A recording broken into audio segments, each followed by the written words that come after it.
Hello, my name is Julie Peart, and I am your host today from Health Center at SUNY Downstate. Today, my guest is Ms. Lorraine Brooks. She's the director of the Employee Assistance Program here at SUNY Downstate, and we're going to talk about a subject that we think that everybody should really be educated a little bit more about. We're going to talk about gambling today, and this is a matter that a lot of people don't really realize just how addictive gambling can be, or they don't even really think of gambling as an addiction. I hold in my hand here some playing cards for a number of the various different games that you can play here in New York State. Gambling is an addiction. It is something that can be treated and must be recognized. So, Ms. Brooks, can you tell us a little bit more about gambling and what is it defined as? What's the difference between gambling and gaming? Well, first of all, thank you for inviting me on the show, because I agree with you that gambling is one of those kinds of behaviors that people don't usually think of as problematic until it gets really to the crisis phase. Excuse me.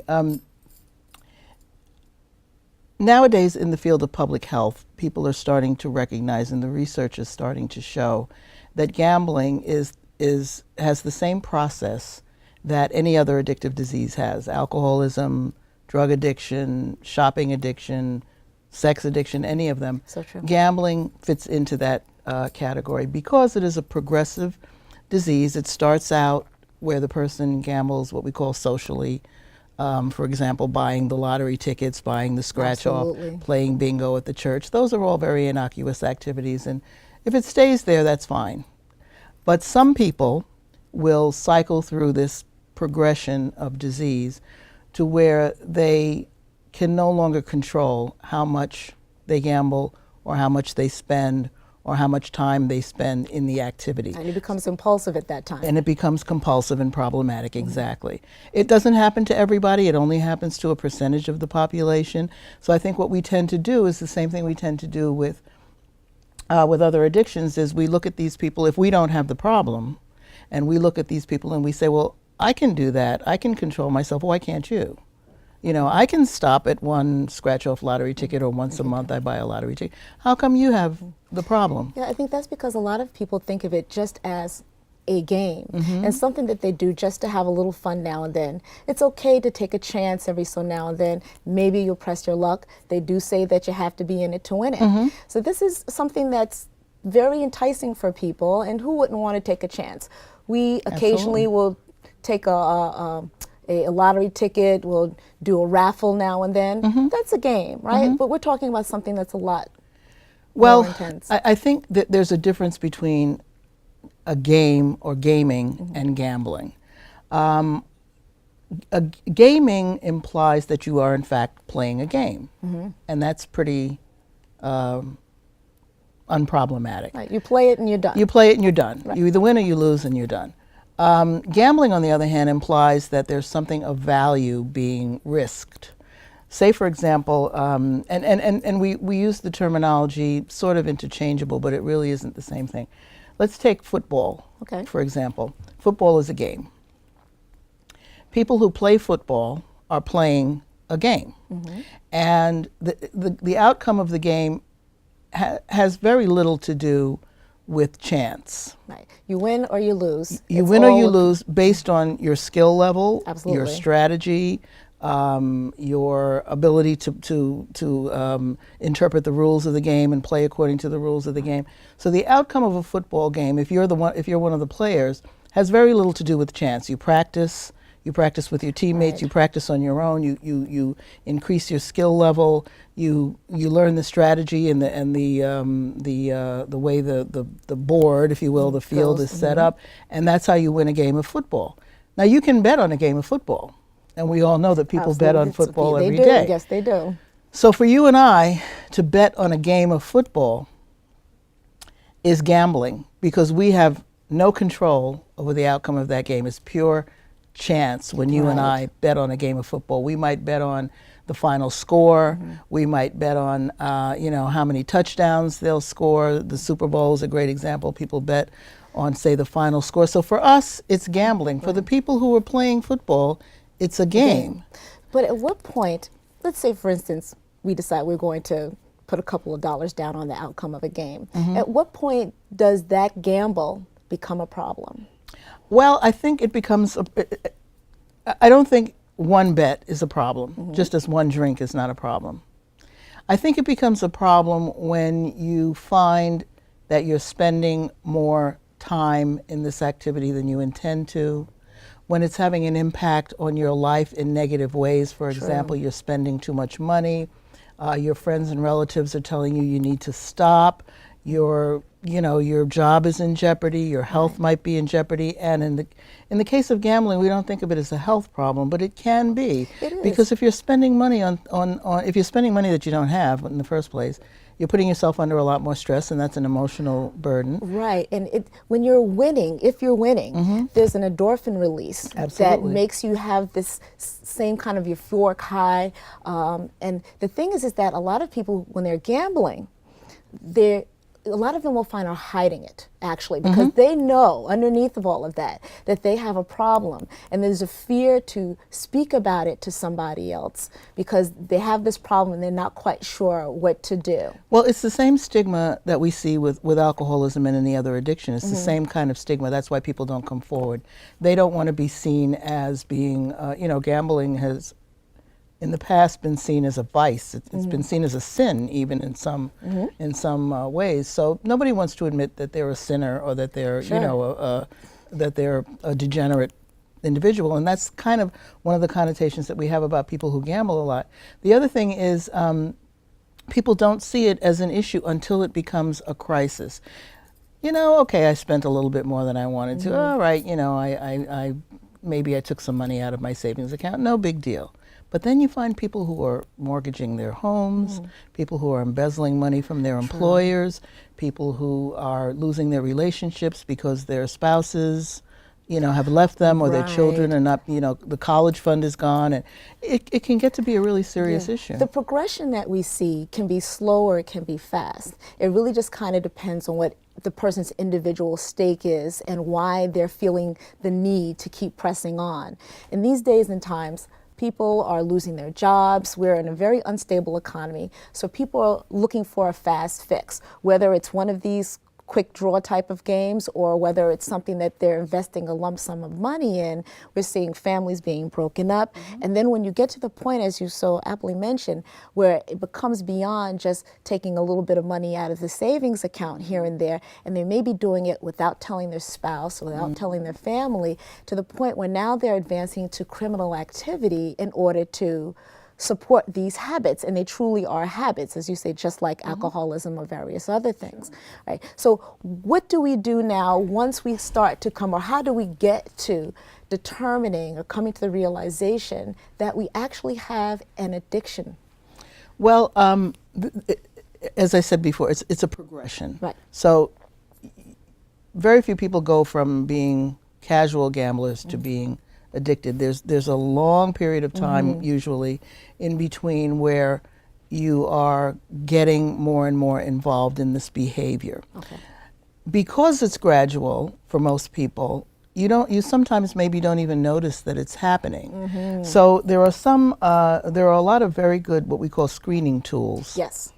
That one can use. There are a lot of them online that speak to certain questions that you can ask yourself or that you can ask people that you know. And if you can answer yes to any of these questions, excuse me, I have to put on my let's reading go through glasses. a few of these. These are important. But for example, have you gambled longer than you had planned? So for example, you may say, I'm going to go to Atlantic City and, I'll take a bus down, I'll stay for a couple of hours, I'll come back. And you find out you stayed 12 hours instead of the 3 that you intended to stay. Would that also include, a lot of people go on these bus trips and they have the set amount of money that they plan on spending? That's one of the questions. Okay, I don't want to Have get you ahead of often you. gambled until your last dollar was gone? Okay. Okay. Have you used your income or savings to gamble while your bills are going unpaid? Have you borrowed money in order to gamble? Have you ever lost more money than you intended to? Okay. That's what you're referring to. You go down with $100 in your pocket and you say, that's it. When this $100 is gone, I'm out of here. And an ordinary person who doesn't have this kind of addiction would be able to stop Correct. at that $100. So let's say you won $150, right? And you finished using the initial $100 you went down there with, okay? If you take that money and you turn it back over, do you have an addiction already? See, here's the thing. Here's the thing. There's a thing that we call magical thinking. Okay. And when that magical thinking kicks in, that's one of the ways that it manifests itself. And we all fall prey to this. This is not anything that's peculiar to people who are crazy or anything like that. We all kind of fall prey to this. You think to yourself, wow, if I won 100, I could win 200. Right. Or if I won 500, I could win 5,000. And the way that the way that the machines are set up, the slot machines in particular, the way that they're set up, there are 3 reels, right? And the reels stop at various points. Right. The way they're set up, there's a blank. There's 23. I think there are 23 symbols on each wheel, and 22 blank spaces or something. Okay. So it's set up so that the blank spaces occur more often, but the blank spaces are always next to a symbol. Ah. Okay? So if you're playing the slot machine and it's rolling and a blank comes up, it's next to a symbol. So then maybe there's a red 7, okay? Then the next reel will stop and it's blank, but maybe there's a red 7 under it. The next reel will stop and maybe there's a red 7 on the line. So you think to yourself, oh my God, I almost just won this Close. jackpot. But the odds are always stacked against you when you go to Absolutely. these games. And that is one of the things that people fail to realize. Correct. That no matter what game that you're playing, whether it's a slot machine, and when you go to the gambling hall, oh my goodness, the people are next to you. Somebody across the way is yelling, oh, Just I won, one, right? And you hear a bell going off somewhere else, and it's ringing, and you hear the ching, ching, ching of the change coming out of the slot machines. So you're saying to yourself, well, that can be me the next time I pull the lever, and the next time I pull the lever. But that's And why it they do doesn't that. always happen. They are masters at marketing and masters at manipulating that magical thinking. Yes. That is exactly why bells go off. Yes. So that everybody will turn their attention to this person who just won something, and that's the magical thinking. You think, well, if she won, then I should, I could win too. Or if he won, I could win too. Or look at that person just won $5,000. Wow, let me go play that machine. And that's exactly the magical thinking. We just had a couple of, last week or week before last, $300 and something million in the New York State Lottery, right? And people were lined up 10 deep at the lottery terminals to get a chance to win that because somebody's going to win it, and somebody did win it. And that's why the New York State Lottery Commission makes a big deal about advertising the people who won. Yes, but somebody Same doesn't thing. always win. That's the thing that's interesting to me.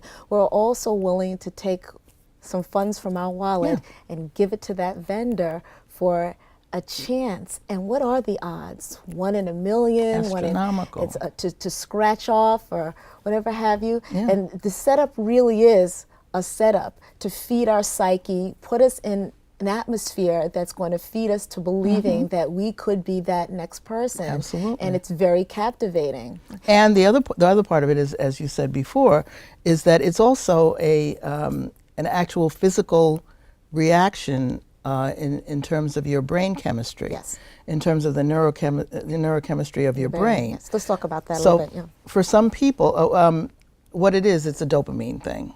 Dopamine is one of the neurotransmitters. And dopamine is responsible for good feelings, feelings of euphoria, feelings of positive energy. We all have dopamine. We all need dopamine. You get dopamine from various things that you do. You can get dopamine from having a really good meal. You can get dopamine from loving somebody and being close to them. You can get dopamine on payday. You always feel better on payday than you did the day before because Yes, you do. it's a mood changer. Money is a mood changer. Feeling that and everybody seeks that. Everybody seeks that, and there's nothing wrong with that. That's the human condition. There's nothing wrong with that. But for some people, when you travel down this road of this progressive disease, what happens is your brain literally changes. Your brain, once it gets overloaded with that dopamine that you get from gambling, from alcohol, from whatever it is you're doing compulsively, your brain gets overloaded with artificial dopamine that you're taking in from the outside. And the threshold gets higher and higher. every And time. your brain starts making less and less dopamine because your brain says, well, I don't need to make any dopamine if you're going to go out and get it. then I don't need to make as much. Right. So what happens is you overload your brain with all this dopamine from gambling, and you're getting all excited, and it's really good, and you got that rush going on, and that's fine. And then you stop. You go home. And then your brain is going, And you're so where's the sitting thinking dopamine? about it. Yes. Where's the dopamine? Give me some dopamine. It's like somebody who needs a cigarette. It's the same thing. Yes. So your brain is now manufacturing less dopamine, so you start craving. Yes. You start craving something that's going to give you dopamine. And there's not always an easy replacement for it. If you're addicted to gambling, then that's going to what be you're a gonna rush. do. It's not going to be necessarily going and smoking a cigarette or Correct. having a drink that's going to replace that feeling, because you've already established for yourself that it's the gambling that does it for you. Exactly. Okay. Exactly. So what happens is you get people who start craving, and then they get a crash. You know, the dopamine is kicking in and everything is working, and then you stop it, and then you don't level off, you bottom out. Right. So, and people who are addicted to anything say that, you know, that's what the craving is. The craving is, oh my God, I need to do something that's going to get me back up to the level. So you hear people say things like, I used to gamble just socially, or I used to Yes. gamble just on weekends, or just once a month, or only on the Super Bowl, or whatever. And then suddenly I found myself doing it On a every regular week, basis. or every day, or on a regular basis. And the reason for that is because of this craving state. And you know what I find when we think about it, this disease really affects people across a very wide gamut. Students in school, grandmas and grandpas. We hear about them going out to the bingo parlor to play. They go on these junkets down to Atlantic City, New Jersey, and as you say, they're advertised to on a regular basis. It's your mom and your dad who seemingly is living a wonderful life, and you think that the person who has everything, why would they want to gamble? But people want more and more and more, It's and fun. try to find ways to get it. Yeah, right? it's And fun. It's fun. It's it starts fun. out that way. Exactly. A lot for some people, as you say. Right, exactly. And if it stays at the fun level, that's fine. There's nothing wrong with But having a gambling. little- There's nothing yeah. wrong with fun. I'm not saying anything like that. Of course not. But when the fun becomes something that you get preoccupied with, then it's not so hot. And it always is fun. It's fun. It's fun when you win something. I've actually won a big jackpot in Atlantic City. It was such fun when they come and they count the money in your hand, and everybody's looking at And all you, and you those feel like, oh, endorphins are this is going. great. My God, you know, who's better than me? But some people get really focused on that. I'll tell you a short story if I have a minute. Please share. The first time I went to an EAP convention was in Atlantic City. And one of the workshops that we had was one on compulsive gambling. And they told us, after this workshop, we learned about all these things about cravings and everything. And they told us, now go out into the casino and just observe casually the people there. And you'll be able to pick out who are the compulsive gamblers. And sure enough, I walked out from that workshop into the casino, and almost immediately, within 5 or 10 minutes, I noticed a man who was playing a slot machine. He was putting his, I think it was a quarter machine, putting his coins into the slot machine, and sure enough, he won a big jackpot, whatever the main jackpot was on that Okay. particular machine. And the bells and the lights and people coming over to take his picture. And he must have won quite a bit of money. Taking his picture, and they had this big, giant check that they presented him with, and it was really a big to-do. And this guy wasn't smiling. He wasn't happy. He looked as if he couldn't wait for everybody to just leave him alone so he could go back to his machine. And that's exactly what happened. After the crowd died down and everything Well, was, it's he done went already. right back to that machine and kept putting the quarters in the machine. And he hardly changed his expression. Now I have a question for you. Did he go back to the same machine. There is this thing that I've heard about, you get fixated on one machine, and then you have to stick with that one machine, because gosh forbid, if you should go to the next machine, the next person that comes behind you is going to sit there, and then the bells are going to start ringing. That's the magical thinking. And that's that magical thinking. That's that again. magical thinking. It But you is. could see that this guy was even though he won a large sum of money, my assumption Wasn't is, that and I happy think with it, he it wasn't doesn't happy, seem. and I think probably because, and if you know a little bit about the sort of the mentality of a compulsive gambler, he had probably lost so much already Yes. that even that large win didn't recoup his losses. Right. So he went needed right to go back. right He back. needed to go back. And I'm sure now his magical thinking is kicking in. Well, if I won that $10,000, maybe I could win another $10,000, and then I'll really be But able the to pay cycle back my just losses. goes, it regenerates itself over and Right. over and over again.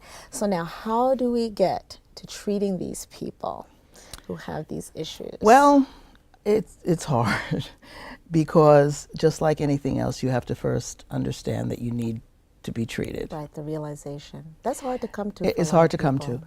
to. Excuse me, it's hard to come to. What we try to do is programs like this where we educate people to recognize the problem signs. Okay. Are you gambling or anything more often than you want? Yes. Are you spending more money than you intended to? Are your relationships suffering? Are people telling you, Julie, you need to stop? You know, is your spouse angry at you? Are you taking money from places where you didn't intend to, like your retirement fund, Right. your IRA, your children's college, refinancing your house? Are you doing those things in order to pay gambling debts? Are you spending more and more time thinking about it, even when you're not doing it? You can say, well, you know, I only gamble on weekends, but the rest of the week you're like this, Right. you know, until the weekend comes. That tells you that there's a problem. Most of us don't have to feel that way. Yeah, but this is not the kind of thing, say for instance, a backache, where somebody's going to go to their caretaker and say, I have a problem, right? We have to, for me as a clinician, we have to fish this information out from our patients. And it's unfortunate that a lot of time these kinds of screenings, and truly that's what these questions are, they're a screening tool, get overlooked, right? We think about the eyes and the heart and the lungs and everything else, but the psyche has to be treated as well. Absolutely. And it's for us to be able to watch our patients and notice changes in behavior or things that might cue us in. And it's okay for us to ask our patients at certain levels, especially when they're older, you know, how are you doing? What do you do for fun? How's your livelihood? Absolutely. Just like we would ask them about their sexual health and various other things, to ask these kinds of questions, especially when we know that they're in certain high-risk areas. Right? Absolutely. So let's talk a little bit about what people are at high risk for this kind of behavior. Well, I think, you know, I kind of hate to say this because it's a blanket statement, but I think we're all at high risk. Okay, that's fair. I mean, I think we all are because it's so ubiquitous, it's everywhere. Sure, you never know when it's going to be. The lotto, the Mega Millions, the Aqueduct racetrack, Atlantic City is an hour or two away, gambling on sporting events, dice, it's everywhere. Yeah, Bingo. it's March Madness. March right? Madness.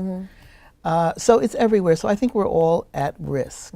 I think there are some populations that that we're finding out, I should say, are probably at higher risk. College students, Okay. people who use the internet a lot. There Oh, are see, a that's lot very interesting. of internet gambling venues. Why college students, though? Because Is it an outlet that they're looking they for? it's a social thing. Yes. It's a stress reliever. Most colleges have sporting, you know, Yes, football, yes. basketball. People do bet on the games. People bet on the games. It starts out being just a regular thing, but when you get in your peer group and other people are doing it, you know what peer pressure Sure, is. I was just going to say. And you college get the peer students are pressure very going. vulnerable to peer pressure, as we all are, but more so when you're younger. And then there's another population as we age. Yeah. Now we're finding that there are more senior citizens that are developing gambling problems, and it's hard to fish that out because we have a tendency to be deferential to our older people. Yes. We don't want to ask those kinds of questions. Just like you're saying, you don't want to ask about sexual relations to a woman who's 75. You feel a little uncomfortable about that. We feel a little uncomfortable about talking to older people about their gambling because we have a belief that when you reach a certain age, you should be able to do whatever the heck you want. Yes. You worked all your life. You've got a few dollars in the bank. Who are you hurting? What are you harming? You don't want to be disrespectful. You don't want to be them. disrespectful. You don't want to Yes. plant a seed that maybe there's something going on that shouldn't be going on. And we also feel as though we work hard in order to be able to enjoy ourselves. So what is wrong with that? But we're finding that senior citizens, there's a higher risk as you get older. So let's start to wind it down a little bit, because first of all, if there's anything else that you'd like to throw in that you think somebody should really know about this gambling matter, please go right ahead. Well, the one thing that I would, anything important. The one thing that I would like to say is just to reiterate what you said before, that there are some warning signs, and just to be aware of what they are. Are you doing it more than you wanted to? Yes. Are you spending more than you intended to? Are you spending more time than you wanted to? And are your relationships in other areas of your life suffering? If you can answer yes to any of those questions. And of course, for our college students, you're available if anybody needs your help with anything. There are a lot of different websites and places that people can go to in order to get help if they're having these types of problems. There's something called OASIS, right? Of course, there's Gamblers Anonymous, which everybody probably knows about. That there's the New York State has Office of Alcoholism and Substance Abuse Yes, Alcoholism and Services, Substance OASIS. Abuse. They have a website, and you can go there. And I just thank you very much, Ms. Lorraine Brooks, for coming Thank you, on Julie. and sharing this very important subject with us. It's something that we all need to know about, all need to be aware of. And from Health Center to you, if you're having an issue, please take care of it, and good luck to you.